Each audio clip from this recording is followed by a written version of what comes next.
Hustle culture adalah salah satu istilah dunia profesional yang sering diperbincangkan oleh para pekerja.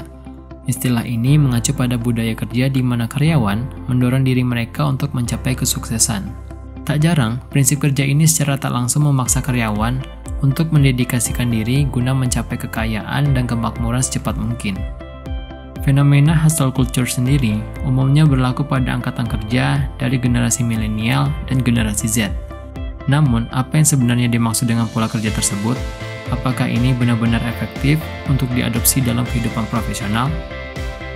Hustle culture adalah gaya hidup yang mendorong karyawan untuk terus bekerja dan hanya beristirahat sebentar. Hal ini perlu dilakukan agar pekerja yang melakukan budaya tersebut dapat membuat dirinya sukses dan makmur di masa-masa mendatang. Bahkan, guna mencapai tujuan tersebut, budaya kerja ini secara tak langsung juga mendorong pekerja untuk bekerja lebih cepat secara agresif. Sehingga, nantinya mereka bisa mengalahkan kompetitor dengan mudah, serta menerima imbalan atas semua jerih payahnya. Karyawan yang mengikuti prinsip kerja ini juga umumnya sangat perfeksionis. Mereka bakal memastikan bahwa pekerjaannya sudah diselesaikan dengan sempurna. Melihat pola kerjanya, gaya hidup seperti ini sejatinya tidaklah sehat. Ia bisa memberikan dampak buruk bagi kesehatan mental maupun fisik pekerja. Tak hanya itu, hubungan pekerja dengan rekan-rekan lainnya di kantor juga bisa terganggu karena pengaruh sifat kompetitif yang kurang sehat.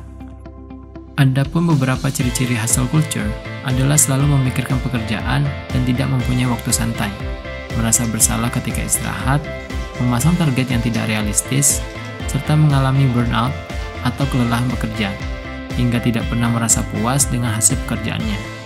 Lalu, bagaimana cara menghindarinya? Apa yang harus dilakukan kalau atasan menerapkan budaya ini dalam pekerjaan sehari-hari? Mari simak penjelasan cara mengatasinya pada video berikut ini.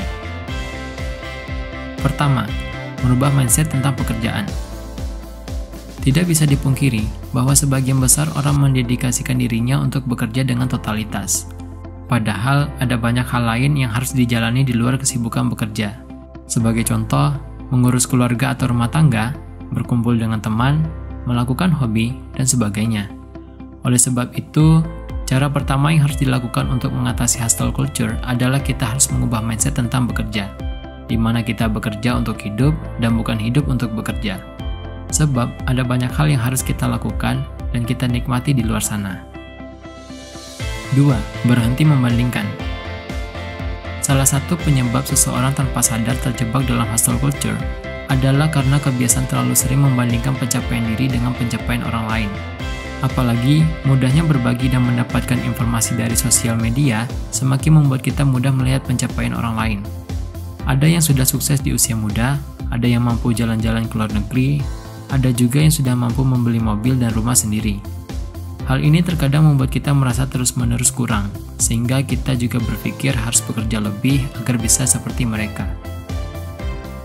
3. Memberikan batasan. Untuk mengatasi pola kerja hustle culture, penggiat HR bisa memberikan batasan waktu kerja kepada karyawan di kantor. Sebagai contoh, semua pesan dan email perihal pekerjaan hanya boleh dikirim hingga pukul 5:30 sore atau pada pukul 7 sore. Semua pekerjaan di kantor wajib dihentikan. Tak hanya itu, kita harus mengenal diri dan batasan ketika bekerja. Tahu kapan harus bilang tidak dan berani untuk mengatakannya. Tahu kapan badan sudah meminta untuk istirahat, tahu kapan bisa diajak bekerja keras. Intinya, jangan sampai memaksakan diri hanya karena ingin memenuhi standar yang bisa dibilang tidak manusiawi. 4. Membuat tujuan yang realistis. Tidak ada salahnya jika kita bersikap ambisius dan memiliki banyak daftar atau plan yang ingin dicapai di usia muda. Namun, kamu juga harus bisa membuat goals atau daftar yang realistis dan tidak terkesan berlebihan. Jangan membuat goals yang terlalu banyak dan rumit. Buatlah goals yang tepat dan sesuai dengan keinginan serta kapasitas diri kita sendiri. Jangan terlalu menuntut kesempurnaan karena tidak ada yang sempurna di dunia ini. 5. Mencari hobi di luar pekerjaan. Mencari waktu luang untuk menjalani hobi dan apapun itu yang dicintai bisa membuat hidupmu lebih seimbang. Istilah yang mungkin lebih familiar adalah work-life balance. Jangan biarkan pekerjaan memakan seluruh waktu dan hidup kita. Namun, bukan berarti kita juga harus bersantai-santai. Carilah titik paling seimbang di tengah-tengah. Nah, itu dia serba-serbi hustle culture. beserta cara-cara jitu untuk mengatasinya. Intinya, gaya hidup ini mendorong karyawan untuk bekerja lebih keras guna mencapai kesuksesan dengan cepat. Meskipun terdengar efektif, pola kerja tersebut dapat membahayakan kesehatan karyawan dan hubungan mereka bersama rekan-rekannya di kantor. Maka dari itu, jangan ragu untuk ikuti tips-tips di atas untuk mengatasi gaya hidup ini. Ingat, kesehatan perlu dijadikan prioritas utama.